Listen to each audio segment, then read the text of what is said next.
Eminem, a.k.a. Slim Shady, a.k.a. Marshall Bruce Mathers III. He is a survivor, rap star, father, actor, felon, media mogul, the voice of a generation. He has emerged as rap's most controversial performer and storyteller, an artist whose provocative imagery and dark rhymes have resonated with America's increasingly disenfranchised youth, and whose multiple personas have enchanted and hypnotized audiences worldwide. Born into a broken home, he has drawn deeply from the well of his own life, which provides the fuel for his vision and artistic will. His lyrics are his life, his legend, his alter ego, and his therapy. To understand his music, we must first understand his life and the world he grew up in.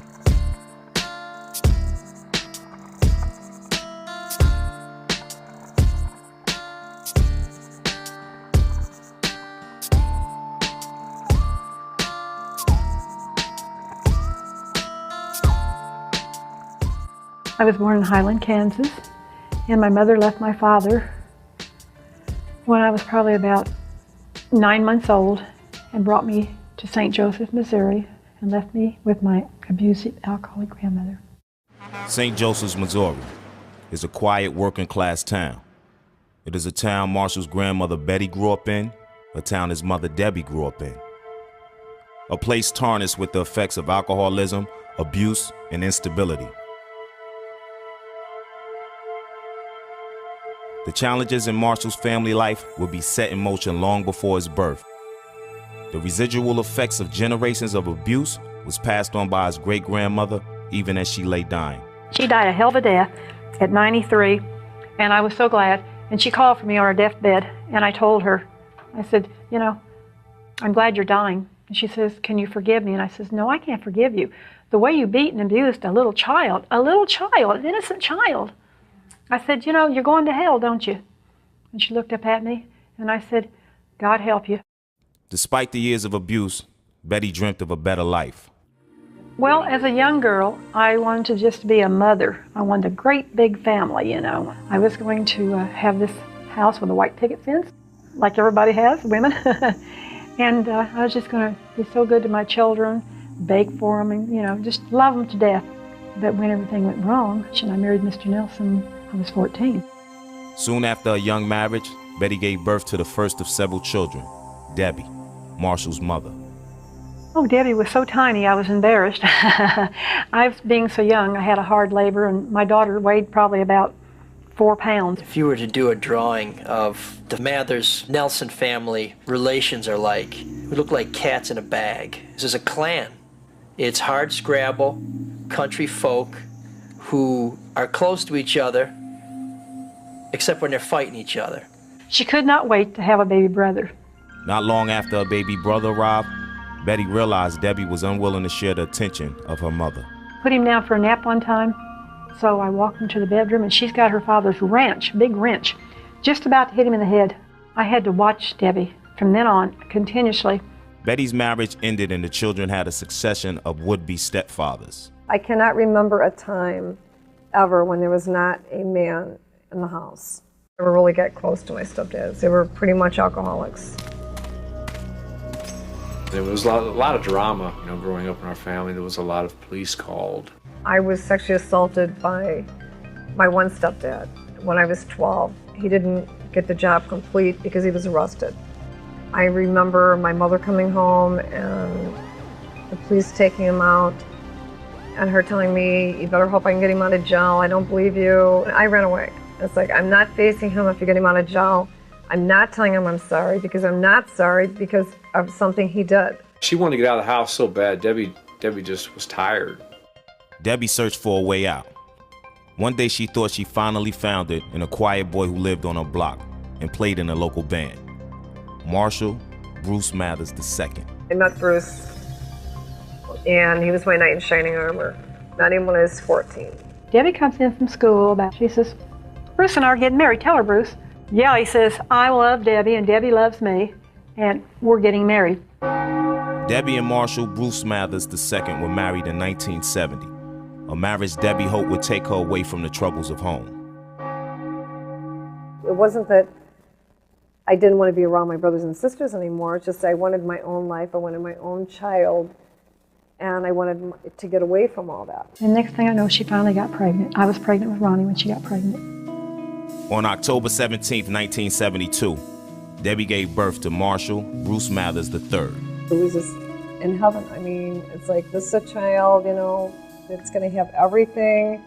He's not going to want for anything. He's going to be so sheltered, so loved, so protected. He's going to be the best mother in the world. And I made a promise with God. The alcohol, the drugs, the drinking, the pot, any of that stuff, they would never go through that. The fighting, none of it. Finally happy with her own family, Debbie left for North Dakota, where Bruce would take over his father's job in a hotel. The couple made their home in the basement of Bruce's parents' house. Debbie said that things began to get bad. She'd go down to the coffee shop of the hotel, and Bruce would be playing around with the girls. Naturally, she'd be jealous. He'd tell her to take the kid and go home. She had a lot of lonely time on her hands. And then he began to beat the heck out of her. Marshall Bruce Mathers II was a knife thrower. He threw knives. He used to always like to see how close he could get to your foot without hitting it. And I remember her calling me and saying that she's coming home. She left on a train when he was maybe 1 or 2 years old, and she says he took the clothes he was wearing, they got on a train, they headed for St. Joe. And I think that was sort of the beginning of what was going to be many, many moves throughout his life. Debbie, running again from abuse and the effects of alcoholism, left Bruce and returned home to St. Joseph with Marshall. And his dad never wanted anything to do with him. Marshall tried to contact him. Debbie tried to contact him. He went to California and never was seen again. Bruce Mathers then disappeared from his son's life forever. Like Betty, his grandmother, and Debbie, his mother, Marshall now was caught in the same cycle of parental abandonment. Marshall would never know his father, but he would never forget him.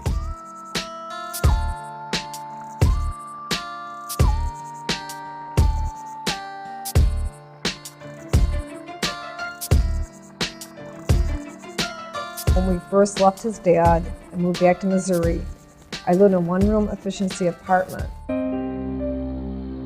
Debbie tried to make ends meet, bouncing from job to job and house to house, always trying to make a better life for her child, not realizing the effects such constant change would have on him. Debbie and Marshall moved back and forth from St. Joseph, Missouri to the Detroit area as many as 20 times in his childhood. We did move around a lot, but it was always to better ourselves because I could not stay with my birth mother at all. I mean, we were there a couple of days and that was like an eternity. And every time it would be like I'd rent a house, they'd sell it right out from under me. Debbie may have tried her best, and most parents do. Trying your best, though, doesn't mean that that's exactly what your child needs. Soon, Debbie and her mother began to clash on how to raise Marshall. I don't think he was an angry child. I think he just got his feelings hurt a lot. And I think his mother controlled him a lot. He was a very big mama's boy. Marshall was a loner. He did not really want to get out and play with other kids. I had to kind of coax him. He wanted to be with Mommy all the time. He never could speak up for himself, but he'd just go pout and go color his color books, you know, or go get on his beanbag and just watch TV, kind of like a whipped puppy in a corner, you know, just go back to my corner. He had a disruption in attachment early on in that his father left him. There are people like his Uncle Todd who may be the closest to a consistent father figure. You know, I was their protector, you know, and I would take him fishing, or try to teach him what a man was supposed to be. I'd get on him about homosexuality to make sure he knew that, you know, boys go with girls and, you know, vice versa and, you know, things like that. They moved around a lot, so he didn't have a lot of stability. So those are some of the early things that may have begun to make him think, is the world a trustworthy place? Is it okay? In the middle of the chaos, young Marshall began to find expression in music. Marshall was surrounded 24/7 with music. why he was in my stomach. I was saying to him, you know, and take the speakers and put all through the house in the rooms. We just always sit against a wall and just be like he'd hummed himself and just bounce back and forth. Constantly. Bounced off the backseat of the car, the couch. If there's music playing, he did this. The teachers would tell me, this kid is retarded. You know, he's bouncing in his desk. He has to sit still. He'd go like this all the time. He's real hyper. And I had to have him on Ritalin. And he'd keep going like this and keep going like this. He bounced off the back of the seat the first 8 years of his life. Rocked to the music. Growing older, Marshall would find escape in the fantastical world of superheroes and comic books. He was wanting to act out cartoon characters. And so I would let him. You could open the door in his room, and he'd have Castle Grayskull going. Okay, he'd have his cartoons on, he'd have whatever he wanted, but he entertained himself a lot. He was all he had for years. He liked it that way. I mean, you know, he played with friends, but he liked, you know, entertaining himself and creating his own little world. He was into Batman, and he was Batman. So everywhere we went with him, he had to wear that outfit. You know, most kids, they'll go, yeah, Batman, and jump off of something, but he had the lines down, he had the moves down. A lot of times kids, when they feel like their external world is impoverished or they feel neglected, they need to feel big and powerful and strong.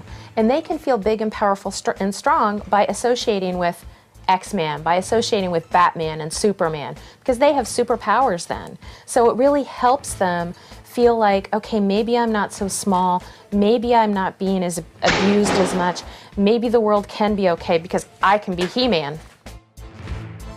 Marshall's blossoming artistic abilities provided a quiet retreat from the chaos of his surroundings.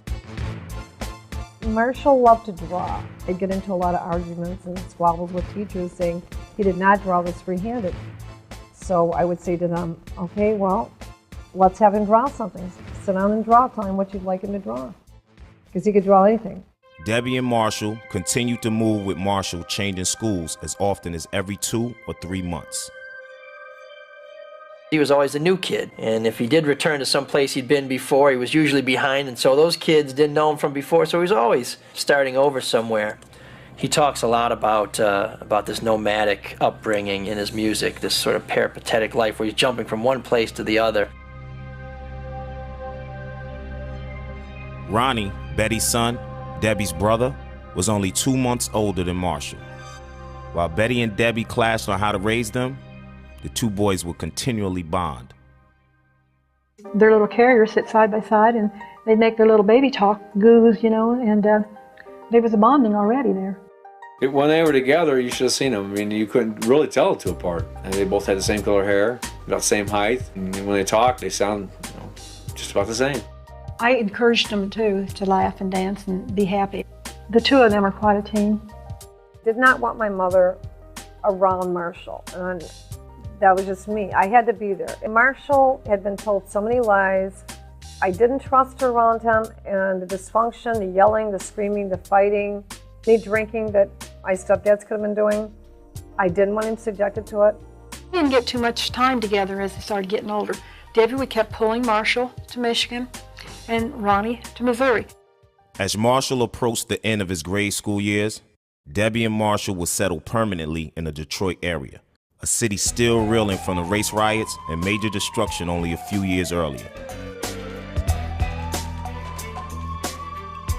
There were a lot of tensions at that time, a lot of racial tension. The city was in such chaos that the National Guard was mobilized. In the streets of Detroit, a racial war zone had been created by the '67 riots. Marshall would find himself in the middle of all of it. They always lived in neighborhoods barely a step above the ghetto. And in Detroit, Marshall consistently found himself one of the few white kids in predominantly black schools.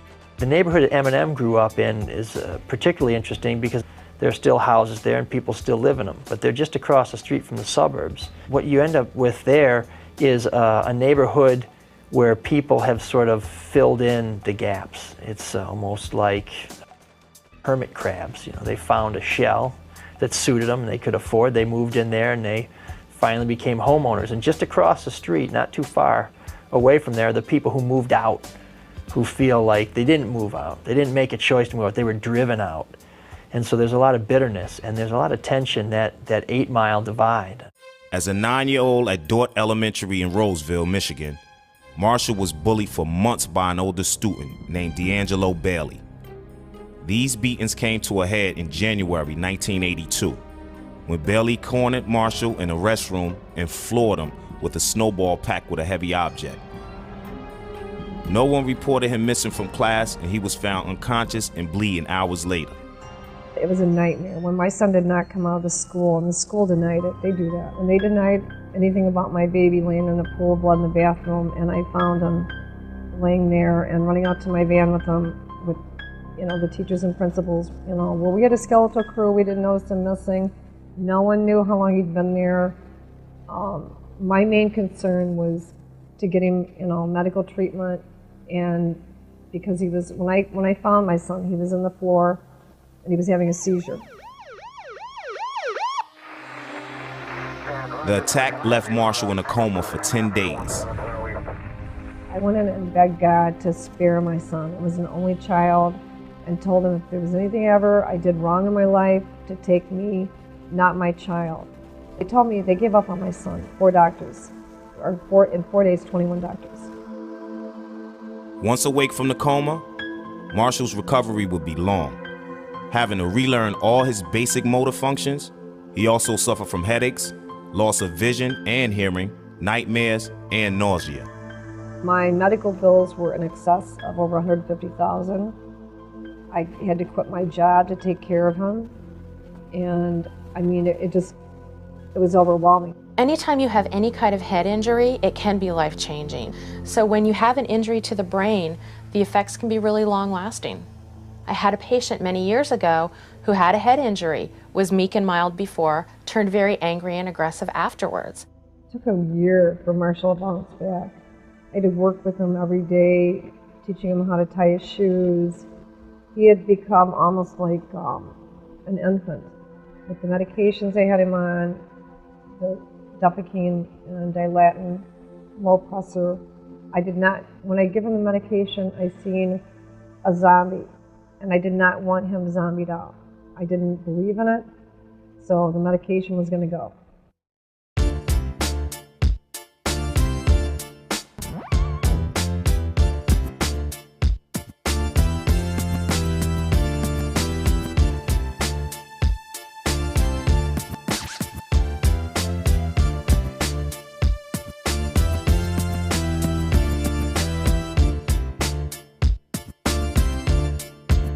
It comes from my grandmother's side. She rapped all of her life. She called it rhyming. And she said when she was a little girl in Alabama growing up, she remembers her mama working the fields, cotton fields. Whites work right alongside the blacks in the cotton fields. And they used to rhyme songs and make up things as they went to pass the time. Marshall's father was in a band, and then when we went back to Williston, he was in a band somewhat at the State Line Club. And then I was in a band when we went back to Missouri, which was called, Riding the Satellites and Daddy Warbucks, which I had sung a little bit of backup. I play guitar, I play piano, I write. Marshall, he loved music. His first concert was the Talking Heads. Ronnie played drums, and Marshall tried his hand at drums too.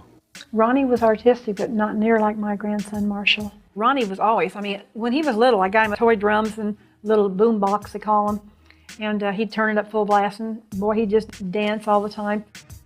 Eminem's uncle Ronnie, who was about the same age as Eminem, is given a lot of credit for sort of infecting him with the rap bug.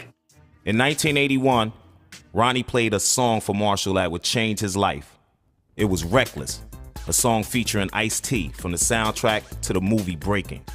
It was the first rap song Marshall heard. He took the tape from his uncle Ronnie and played it over and over and over. He started breakdancing in 11 in Missouri and had me hold a sign up that he made, a great big cardboard sign around my neck, and it said breakdancing, 25 cents to watch. And this kid could spin on his head for hours. It's like, how are you gonna wear your head out? I can remember him sitting in his room for hours. Basically, he'd sit up there and play the same beats over and over and over and write. He would wake me up like at 3 o'clock and I went, Mom, is this a word? Does this rhyme? He's like, just please help me find it. So we get the dictionary out. Yes, it's a word. And what's the definition of it? And him and my brother Ronnie would do stupid tapes together and act, like they were performing in front of people. So when he got into music, it was like his natural sense of rhythm came right into his play with his stuff. The two of them, I can just see them. Here become Ronnie with the speaker from this side and Marshall from this side and Eaton in the front. They were going to be big singers and rappers, the two of them. They were going to go far away and they were going to be in movie pictures with the rapping and singing. I mean, I just see them, and sometimes I see them and, it's wonderful, and other times I break down and cry. Marshall's Ice-T influence would need to stay strong to pull him through some serious life changes.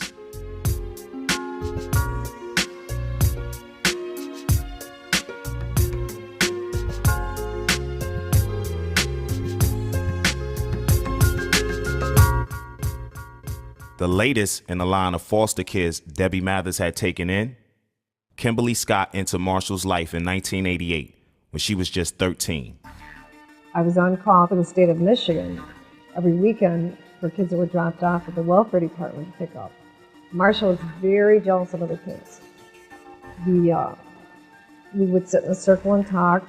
If anybody had a problem, we would discuss it.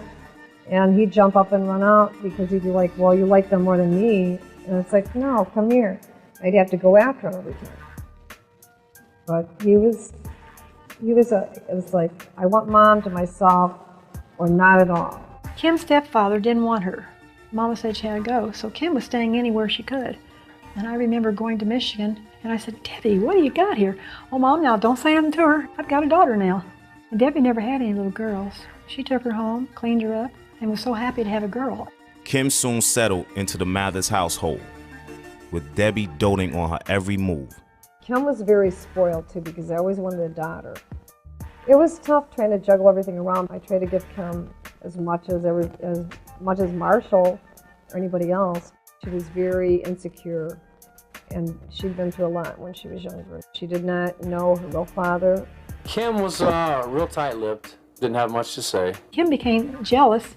Whenever Debbie would be on the couch, Kim would have to crawl in between you. They fought like brother and sisters. You'd never believe that they was ever going to become intimately, get together. When you went up to Marshall's room, he had the whole upstairs to himself. They were always, in resting together. Okay? I thought Marshall wasn't doing too bad in the beginning, She was kind of cute. Debbie said one day she came home and they were playing around, so she ordered Kim out. And Marshall said, I'm going too. So they left. They walked out on Debbie, and Debbie couldn't stand that. And then they're like, we're boyfriend and girlfriend now, and Kim told me how all the time we were, and you just didn't even know it. But I don't believe that. She helped him in the beginning establish his manhood and know who he was. And Debbie was jealous of the relationship. She tried to break them up a lot of times, and it worked. They would fight. Then the minute they got in a fight, Debbie would add fuel to that flame. She solved a lot of problems. When it got way out of hand, oh no, Debbie didn't want that, but she wanted just enough to keep Kim away, so she had Marshall all to herself. He got kicked out of his mom's. He came and started sleeping at our house, couch surfing. When he first moved in, his mom had this big green boat. He could hear it like coming halfway down the street, and he'd be like, "Rack, rack, rack. If my mom comes up to the door, I don't live here. Why don't you want to talk to your mom? And he's like, oh, she's screwed up, blah, blah. She'd come driving by real slow. He'd be up in the visor, peeking out, looking out, like, what is she doing? And she'd come up to the door, does Marshall live here? And we were like, no, who, Marshall? Byron Williams is Eminem's former bodyguard and friend. Kim is his mother reincarnated. That's his mother all over again, man. The mental abuse he took from her, all the hitting, she would hit him. I watch her take her high heels off and beat the kid in the head with her shoes. And he didn't want to hit her back, so he'd punch his car or punch me. She has the potential to be a nice person, man. I just haven't seen that side of her yet, but she shoved me twice. Every day, if they didn't fight, it wasn't normal, It was like they constantly were at each other's backs. A lot of times she was very moody. Wouldn't let him do a lot of things and stuff. And like I said, whenever he'd have something big going on, she'd screw it up. They were probably like, I don't know, Dr. Jekyll meets Mr. Hyde relationship, you know. It could churn quick and it could ride out. She's also sort of like home for him. She knew him when nobody else did. When he was suffering, when he was trying to climb, when he was just not sure that it was worth it. I'm in my room getting ready to go to bed, and Kim comes over. I hear them out in the kitchen, and they're yelling at each other, and all of a sudden I hear chairs moving on the floor, and sounds like they're going at it. And I'm like thinking to myself, oh my God, what's going on, you know? So I jump out of my room and she's just beating on him. He's not swinging, you know, I'm just like in total shock. Oh my God, you know, she's beating him up. Living a life with repeated violence and abuse, Marshall will continue to be tested.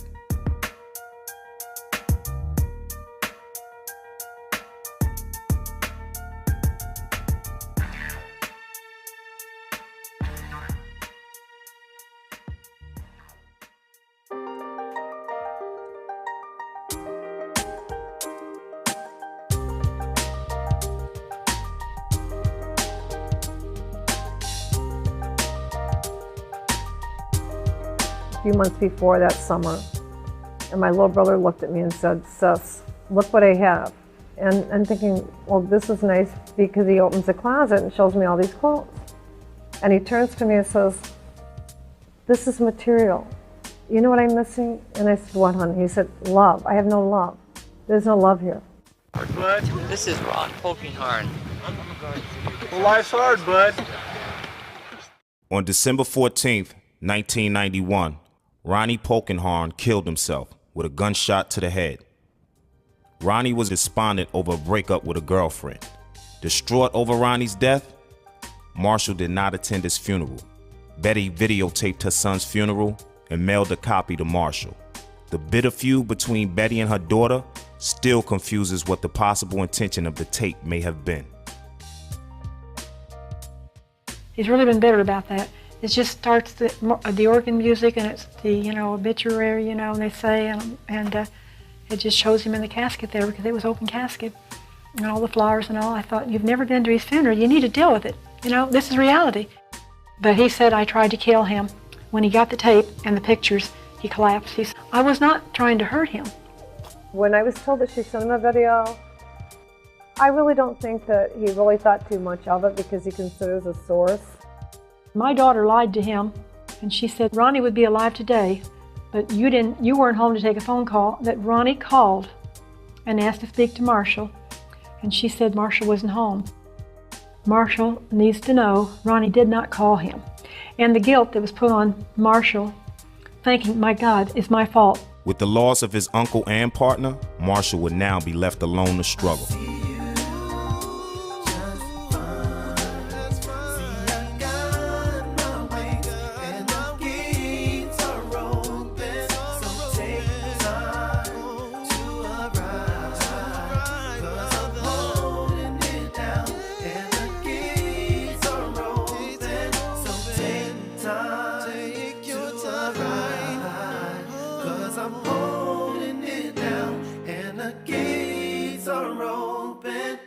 A bad performance in school would make his chances for success even tougher. He flunked the 9th grade 3 times. Debbie was, you know, Marshall, what are you going to do? What are you going to do for a living? She was really concerned for him, because who did he have? No one. She was scared for the kid's future. Undeterred by his mother's concerns, Marshall would begin focusing intently on his and Ronnie's dream and develop his skills as a rap artist. At the time, rap lyrics proclaimed an anti-authority message of racial politics and the realities of life in the ghetto.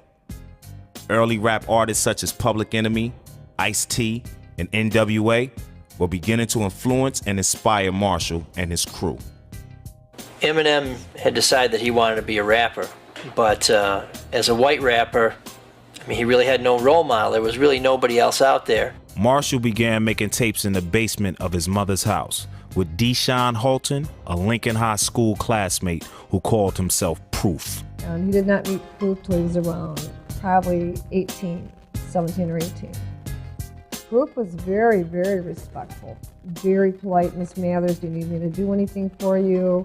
Or he would say please and thank you, or the other kids were just like, get me this or do that, or no, I'm not taking out the garbage. They were using the basement all the time to practice and scratch records, but I found out they were my albums that they used to scratch. Marshall and Proof would come out of the basement with a tape they persistently shopped to local record stores, including Record Time, run by Harry Bunner. Eminem and his crew that he hung out with, they were the basement production crew. All his cats that he used to hang out with. And they'd come in and they'd buy all the new hip hop that come out. It didn't matter who it was. If it was something new and cool, especially out of New York, they bought it. So all this stuff's coming in and they're buying all this stuff and everything, but anytime anybody locally come out, they hated him. Especially Marshall. Marshall's like, these guys suck. These guys don't have no talent. ICP, who are they? They suck. And then he started getting down on Kid Rock and stuff, and I happened to have a shirt on that day, and he's like, you like Kid Rock and everything? I'm like, yeah, I like Kid Rock. I support local hip hop. And he's like, well, he sucks. I go, you're telling me all these bands that suck, but I haven't heard a damn thing come out of your mouth yet. He didn't really make a name for himself until there was a Kid Rock in-store that we had. He had just released his album on Jive Records, and he just started getting a buzz. So there's all these kids are coming in for Kid Rock stuff. And all of a sudden, here comes this little, skinny little kid with blue eyes. I'll challenge you to a rap right now. Yo, you want to battle? Yo, yo, yo. Kind of in Kid Rock's face. And everybody's like, well, who is this asshole? And, oh, it's just that Marshall, there's an Eminem guy that he calls himself. He's just over there rapping. He thinks he's going somewhere and all. You know, every other word's after this, after that. You know, everybody was looking around like, who is this kid? You know, he's coming in the store and bugging Kid Rock. You know, you want to battle? Is like, Kid Rock don't battle, you know. Kid Rock's like, you know, got his own thing going on. He was really cool about it, and he said, listen, he goes, today is my day, your day may come. He goes, but this is my in-store right now. I've heard some of your stuff, and you go way too fast. You need to enunciate. When you enunciate, people understand you. Then maybe you can have an in-store like me. So then he became Eminem, and that was really when he began to market himself. With him, you know, he learned the art of business, he learned the art of networking, as well as working on his craft and getting better and better. And in doing that, he was able to meet people and get people to listen to him that maybe were outside of his normal circle of Detroit, which helped him get discovered. Eminem began to hone his craft in earnest, attending open mics and freestyle showcases around Detroit. However, the greatest test of his young life would soon arrive. Kim got pregnant. He came in and he was like, wow, man, I just found out that Kim's pregnant and I'm gonna be a dad, you know, and how am I gonna get a house? I got this job, barely pays enough. Haley Jade Scott was born Christmas Day, December 25th, 1995. I know after Haley was born and everything just seemed like it went heck and high water, the baby was used as a weapon, you know, against Marshall. But instead of following the actions of his father and grandfather, Haley's birth brought a new sense of focus and determination to Eminem. He was going to succeed where his family had failed. Marshall loved his daughter. He stepped up to the plate, and I mean, he did take care of his daughter. Eminem viewed fatherhood as a blessing. He threw himself into providing for his family while polishing his rap skills.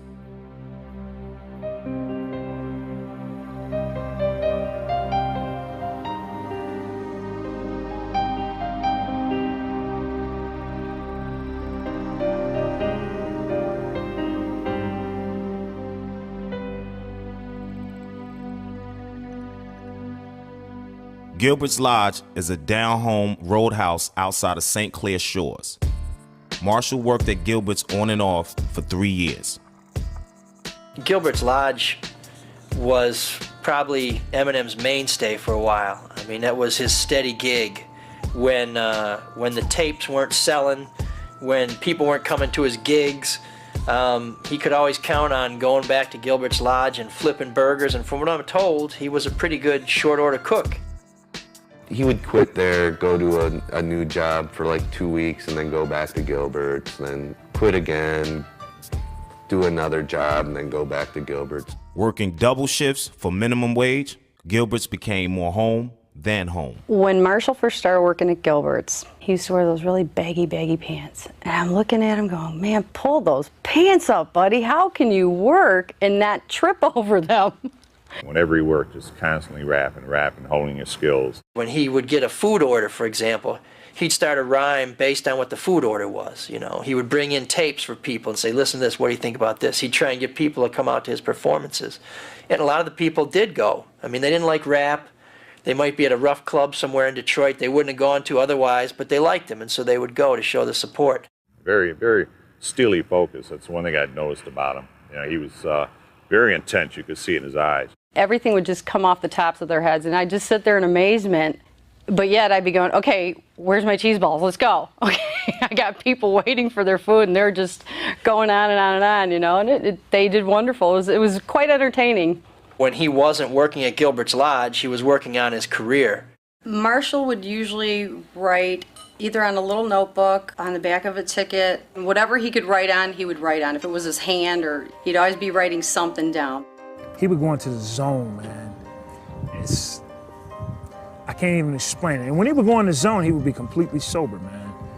He would put his little headphones on, and he would take his finger like this, and he would actually write the rhymes in his head and writing them out in the air. And he would have most people would have one notepad, but he would have 5, 6 different pieces of paper. It's almost like he sees the world in a hall of mirrors, and he takes those distorted images and he puts them in his music. There was no school of hip hop where you could walk in and you got to do it like this. He would take a whole page, front and back, with just small writing on. I mean, you'd have to get a magnifying glass to actually see what he was writing, because he'd write so small. He would write all these words in 3 columns, and it would go down. All these words would rhyme, and all the words that didn't completely rhyme with them, but he could make them rhyme, he would write them in the next column.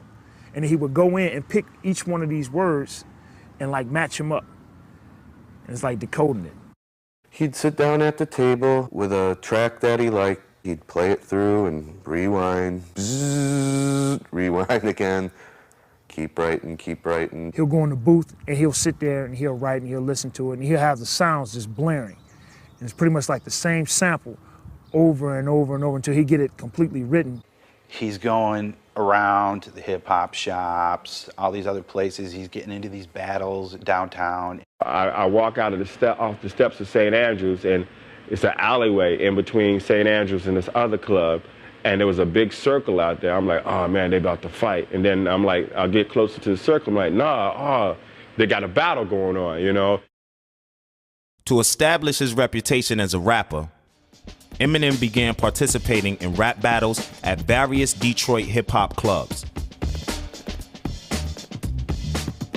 St. Andrews Hall is a converted church and a popular hip-hop club in downtown Detroit. The basement is called The Shelter, one of the most important proving grounds in the city. Being in the Shelter is like being in the basement of your mom's house and you having a big block party. Everybody that comes in knows everybody. Music is pumping, and the MCs are up there rapping, and everybody is attentive to what they're saying, hanging on every word that they said. Eminem would now have to bear out his talents in front of all black audiences. Like the song Lose Yourself from the 8 Mile soundtrack, the stage at St. Andrews gave Eminem his first shot. Even when M would go up there and you always have the people who just didn't get into him, you still had the other people that really got into him. He really had no role model. There was really nobody else out there. And in Detroit at the time, there was a place called the Hip Hop Shop. Saturdays at the Hip Hop Shop, I think they started around 12 noon, and Proof would usually host, and DJ Head would usually spin the records. I mean, it was pretty much based on the audience ruling who got burned the hardest and who was most triumphant. The rap battles were deep, you know. You might dig into somebody's personal life, but, you know, It was whoever could put their lyrics together the best.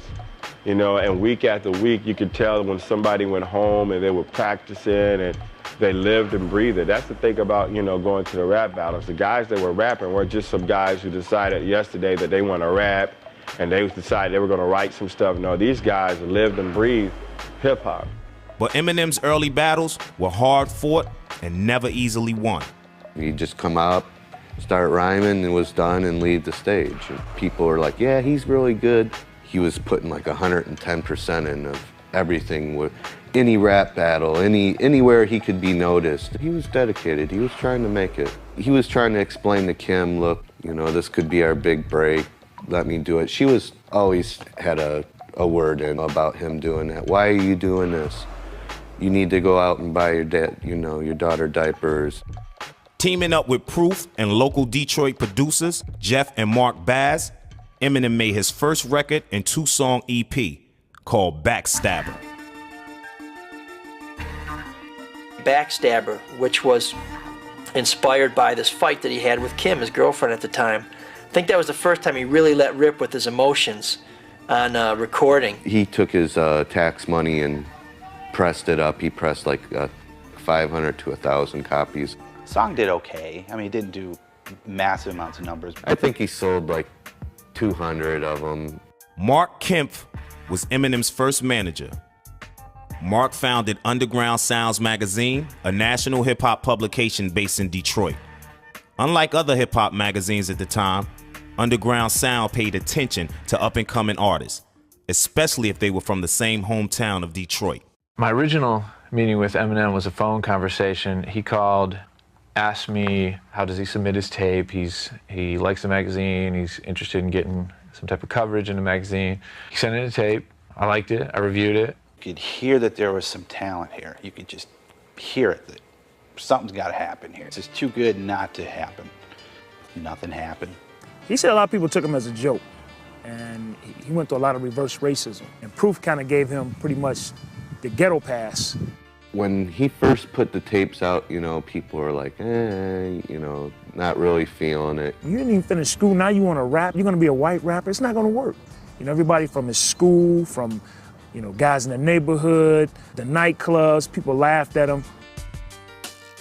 When he was in the suburbs, the white kids didn't want to listen to this kid singing black music. And when he was in the city, the black kids didn't want to hear this white kid playing black music and trying to perform black music. Somebody at the end of the show, he was passing something out, and the guy took it, said, this is a joke, throws it out, and there's just like some altercation. All I saw was this massive amount of people into this little swarm, and he's in the middle of it. It settled everything, tempers, you know, settled down and stuff. And that's when I knew that there was something else behind this guy, that he was very serious about what he wanted to do, and he took offense with what people said to him. Here he did all this work and put all this stuff out, and people were throwing it in the trash and weren't even giving it a listen. Even through a stormy relationship with Kim, the continual struggles of raising a daughter, and the grind of working a minimum wage job, Eminem relentlessly pursued his music career. Working once again with Jeff and Marky Baz, the producers who had been mentoring him since he was 15, Eminem was able to complete and release his second recording, Infinite. Infinite comes out. I thought it was a really good album all the way through. It was out on cassette, it was out on vinyl. I remember hearing it, listening to it, thinking, God, this guy's really good. I walked into this club to see some groups. I wanted to see Proof's group, 5 Ella. Wasn't expecting Eminem. Proof was like, you heard the new Eminem stuff? I was like, no, but this a dude over there just brought me his new album. I was like, I want to meet Eminem. Where's Eminem at? He was like, that dude. I was like, wait a minute. The white dude that just brought this up to me, that's Eminem? I was floored because I got that tape and a couple others, and that was all I listened to. Wondered why he was still rapping in tiny clubs to 10 people. For local artists, getting on the air of hip-hop radio station WJLB is a gateway to success in Detroit and beyond. DJ Bushman has followed the scene for years, hearing all the potential hopefuls. He was cool with Bushman, but Bushman didn't have the say of what went on the air. Again, there, you had to be black to be on the air, and if you weren't, then you didn't get it. You got tossed aside. Today's hit music, 93.1. Eminem made another important radio connection. DJ Lisa sponsored open mic nights during her program. Eminem called persistently to audition. Lisa was impressed with his drive and lyrical expertise, so she invited him on. He became a station favorite and one of her regulars. One of the first couple of raps he did, I think it was that he was locked in a psycho ward or something, but it was almost like a joke. It was like a comedy, but then you listened to it and it had such a dark undertone. When he jumped on the mic, he turned all of that anger that he felt in the room, teasing him, into a strength, and he ended up winning. I just remember sitting there watching this little blonde white kid, like, what are you doing? How are you turning this around on these guys? For me, for him being white, I didn't care. I would listen to it. I always try to give any feedback to anybody I could about their music. Though the album made people in the Detroit music scene aware of Eminem's talent and abilities, Infinite was a commercial flop. Eminem and the Bass Brothers got stuck with the bill. He was respected, but not respected. I think there was more talk behind his back. He used to come home discouraged a lot. There's days he'd be like, man, I just want to give this up. I want to forget it. I'm going to be done with it. I'm going to just keep working, do what I got to do to get by. When he realized he was going to have to work for a living, Marshall and my sister would compete over who had the most pills. Yeah, they would fight over who had the most, not who had the pills, who had the most pills. The black community said no to him. He was sort of the white zebra. You're not black, we don't want you here. He was out of place. This boy, he wanted to die. Recovering from the commercial failure of Infinite, the rest of Eminem's life was crumbling beneath him. He was fired from Gilbert's, he was constantly fighting with Kim, and he couldn't support his daughter Haley. He was fed up, pissed off, and at the end of his rope. In a moment of desperation, clinging to the memory of his Uncle Ronnie, Eminem tried to kill himself by swallowing a handful of pills. Out of the darkness of Eminem's suicide attempt came a renewed inspiration to find the voice he would need to succeed as an artist.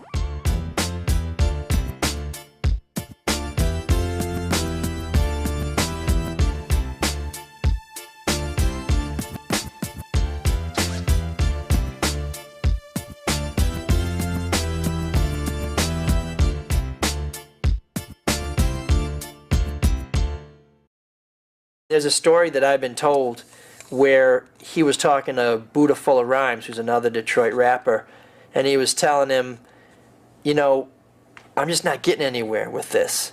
And so I'm thinking of trying something different. We were telling him that he needed a gimmick, an image. And his identity was masked because he didn't know who to be. He got fed up. His ego totally flipped. They don't like the good stuff, you know, I'm going to just start screwing around and writing some stuff, and said, hey, I'm going to start writing the craziest stuff that you could possibly imagine.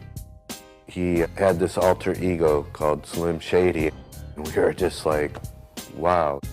Wow, he's got a totally different sound. That's right when he really started getting looked at. Mark Kemp, Eminem's first manager, arranged for Proof and another Detroit area rapper named Bizarre to attend some meetings with music executives in New York. Bizarre knew Eminem from the Detroit rap scene and invited him to go along. Bizarre played his stuff and Eminem played his stuff, and I think Bizarre told me Eminem got a little bit better response. I remember when he called me and got my feedback on a new record he was making, and he rapped Just the Two of Us to me. It blew my mind. I was like, whoa. Wow. And it was the Slim Shady EP. Oh my God, this is so good. Murder. You know, went up to Eastland, shot a policeman. When you hear Slim Shady rapping, if you listen to his music, it's really distinctive which are the Eminem tracks and which are the Slim Shady tracks. The Slim Shady tracks are the harder edge. They're the more bitter, the more vindictive tracks. No longer was he being the kid that was being picked on or bullied or told he wasn't going to amount to anything. That was his dark and evil side that basically was coming out. And start saying all these things about different people. Gay bashing, the homophobic stuff, lesbians, potheads, doing drugs, anything associated with violence. The Slim Shady EP was released in 1997. When this came out, this was no joke. I mean, with people putting aside Infinite and stuff because he sounded like somebody else, when he did this EP, Slim Shady was born. And it got a positive response. And it allowed him to take out a lot of his frustrations. And we were getting successes. We were selling tapes out at different stores, and we were getting shows. And we kept selling them, getting them and stuff. We knew we had something here. Steady sales of the Slim Shady EP proved that Eminem was ready for the next level. Scribble Jam is an urban arts festival that celebrates the hip-hop lifestyle.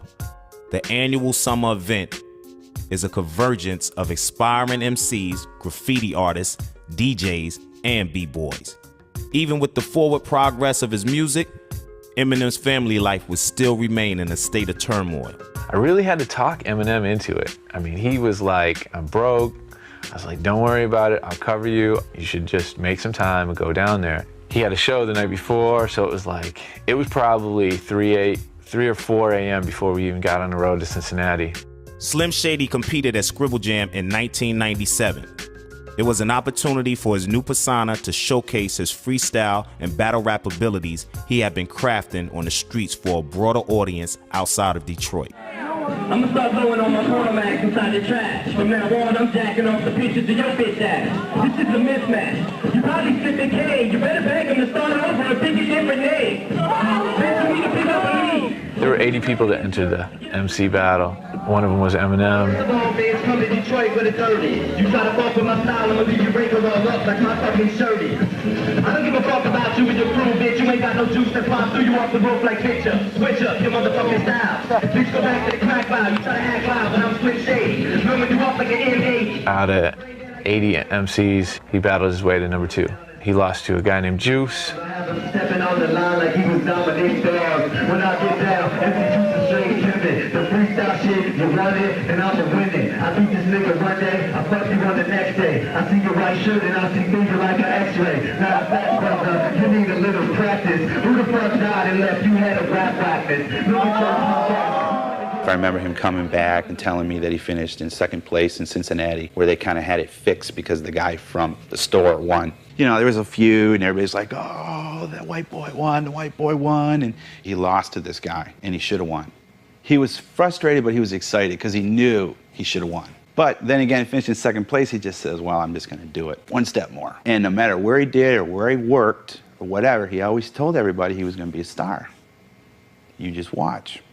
While a 2nd place finish at Scribble Jam widened Eminem and Slim Shady's reputation beyond the streets of Detroit, there was no immediate financial benefit. Eminem returned to an empty home. Kim and Haley, following the family cycle, left him to live with relatives in Warren, Michigan, a suburb of Detroit. The new Slim Shady went back to the old Eminem couch surfing ways, ultimately ending up in a place he had worked for years to avoid. Here's a guy, up until the time he made it, when he was in his mid to late 20s, he was still living with his mom, even when he had a girlfriend and a baby.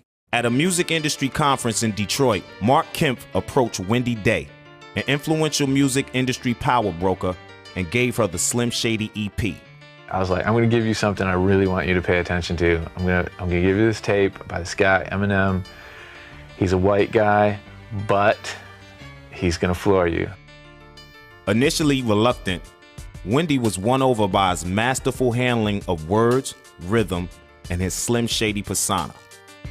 She was putting together an event with a magazine called Rap Sheet in LA. She was organizing an event within the event called Rap Olympics. And the teams would battle in things such as storytelling would be one battle, or picking stuff out of a hat. She was like, I'm putting together this team. I want Eminem on the team. I got Thurston Howell III, I got Juice.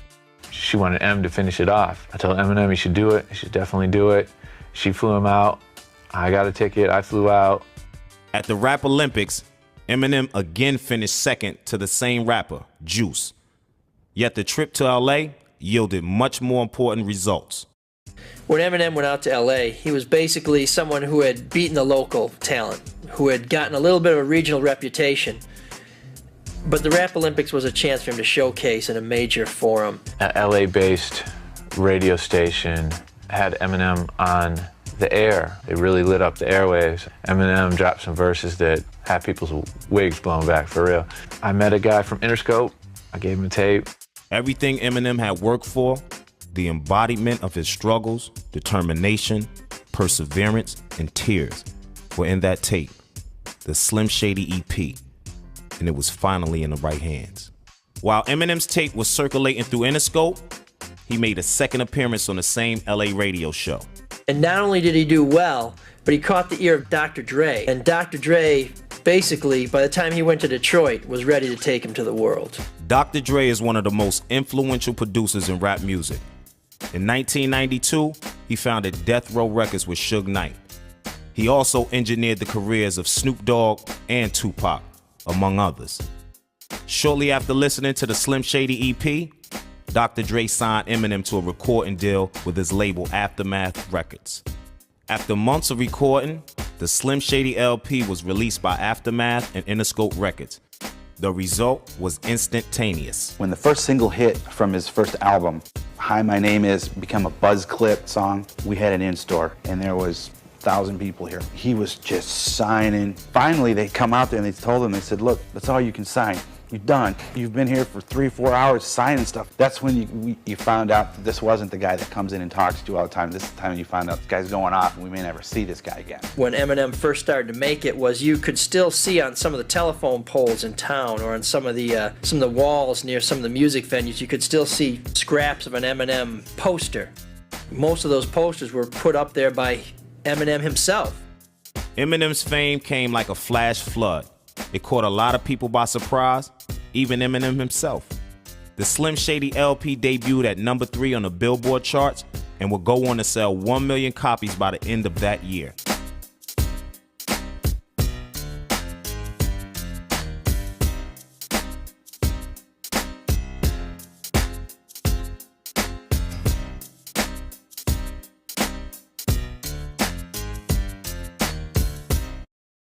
On June 14, 1999, in the wake of Eminem's worldwide success as an artist, he and Kim got married, but the relationship remained tumultuous. I think with Kim, he always knows where she's coming from. He doesn't always like it, but I think that's someone where he feels like she's with me for who I am. In July 2000, Kim attempted suicide by slashing her wrist. Kim recovered, though a month later the couple was separated.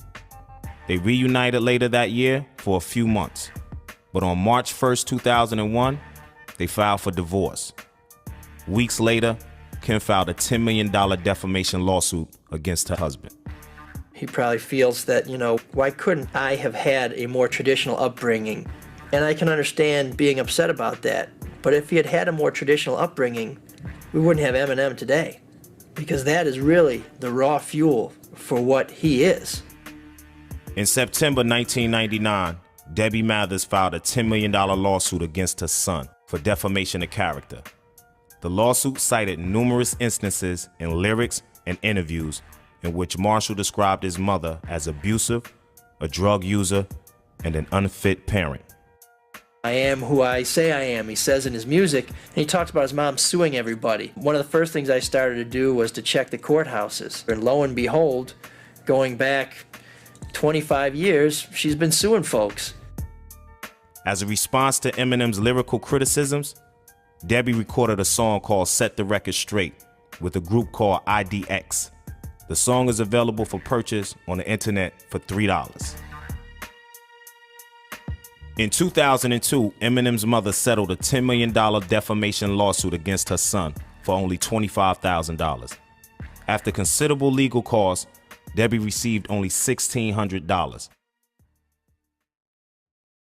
Though Betty has been outspoken about her daughter's lawsuit against her son, she too is capitalizing on his fame. She is writing a tell-all book about her daughter's relationship with the rap star. In 2003, Kim was arrested and charged with possession of over 25 grams of cocaine. Ordered to wear an electronic device, she skipped town only to be recaptured and jailed for testing positive for cocaine use. Marshall fought for joint custody of his daughter Haley and won. He continues to play a major part in her life. People are on the ins and on the outs at times with him. You know, depending on who's feeling cranky that day, he's talking to part of the family and he's not talking to other parts, and they seem to take turns. It's almost like a revolving door, but there always still seems to be a fairly strong connection to the family.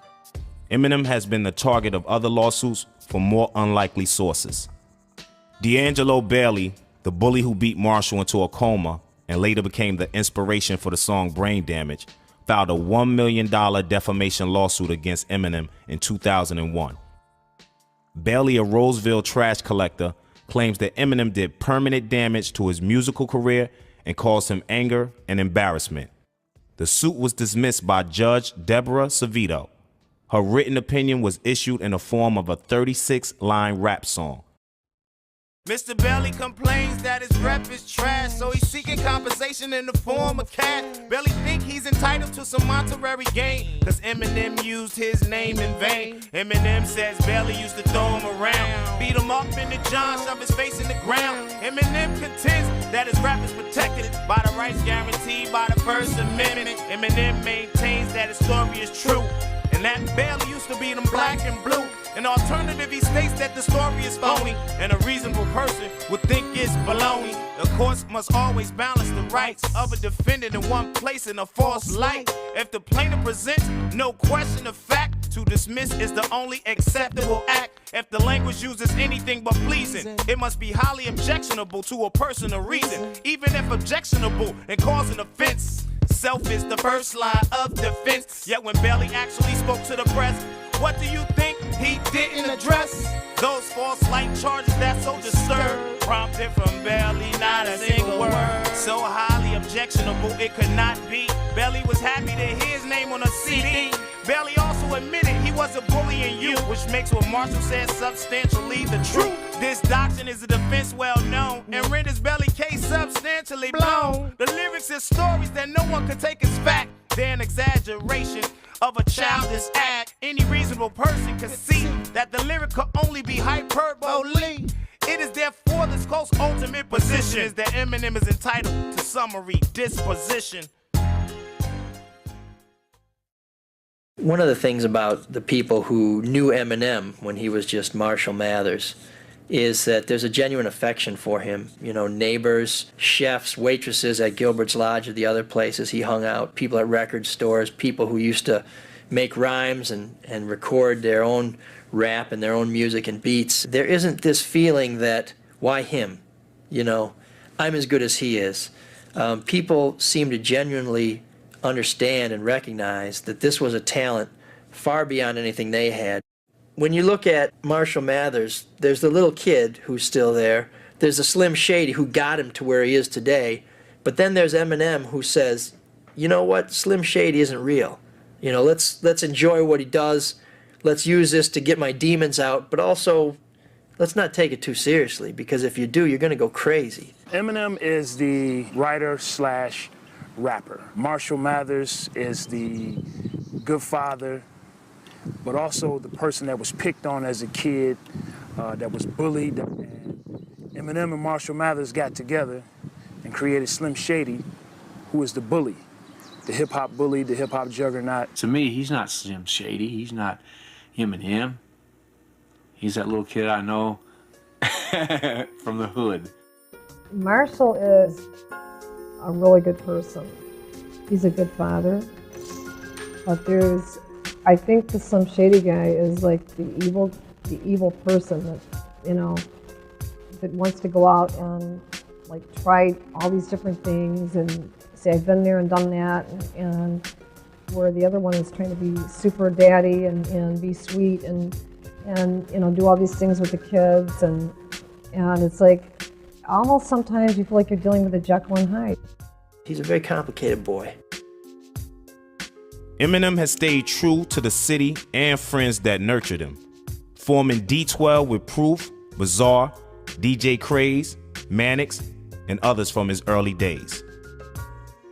One thing I like about M, you know, whenever you talk about hip hop or you talk about film, you only hear New York and you hear LA. And M still lives here. He keeps things here. He shoots videos here. And he had the 8 Mile DVD release party here, which was great. Eminem did 2 concerts in North America this year, and both of them were in Detroit. If you want to come see me, you got to come to Detroit. Might be the only reason in your whole life you've ever said, I got to come to Detroit. But if you want to see Eminem, you got to come to my hometown. 2 shows, sold out. The mayor of Detroit welcomes him back as a conquering hero, even appears in a video that they showed during the performance. But when you come home and the people are welcoming you with open arms and hailing you, then that's it. You know, that's the gold standard. Detroit was here waiting for him. And I think anytime he comes back, he just has to say when and people are going to come running. The Slim Shady LP sold over 3 million copies. The follow-up, the Marshall Mathers LP, released in May 2000, became the fastest-selling rap album in history.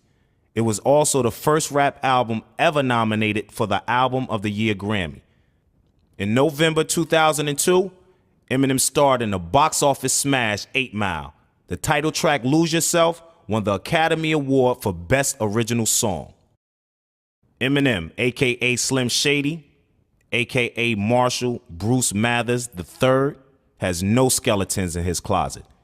Instead, he has turned his tormented past into the world's most lucrative public therapy session.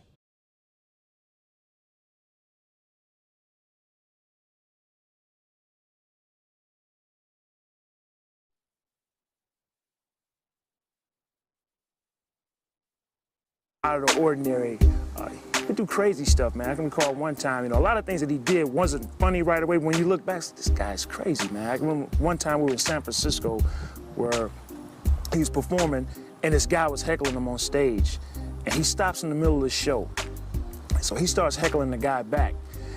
And him and this guy's going back and forth. Next thing I know, he jumps off the stage to hit this guy, hit the wrong guy. So everybody in the whole front row just like mobs Eminem, and they're beating him down, man. They're beating him something serious, man. So I'm sitting there looking at this like, wow, they're gonna kill him. So I jump in, I get hit. Then after I get hit, I hit the guy that hit me. I forget about Eminem. The DJ jumps in, the street team jumps in, all these people backstage jump in, and we pull him out of the crowd, get him back on stage. Now the whole crowd's about 3,500 people. Everybody wanna kill us. So I'm trying to get him back.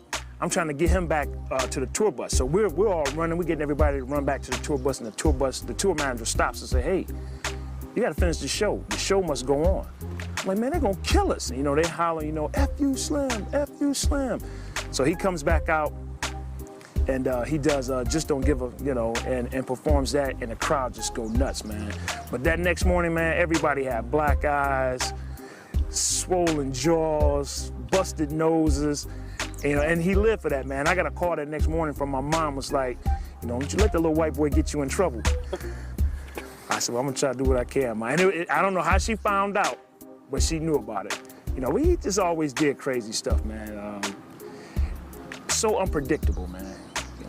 I think that's probably one of the coolest things about him, man. When Eminem was just Marshall Mathers, he could barely afford to shop at Kmart.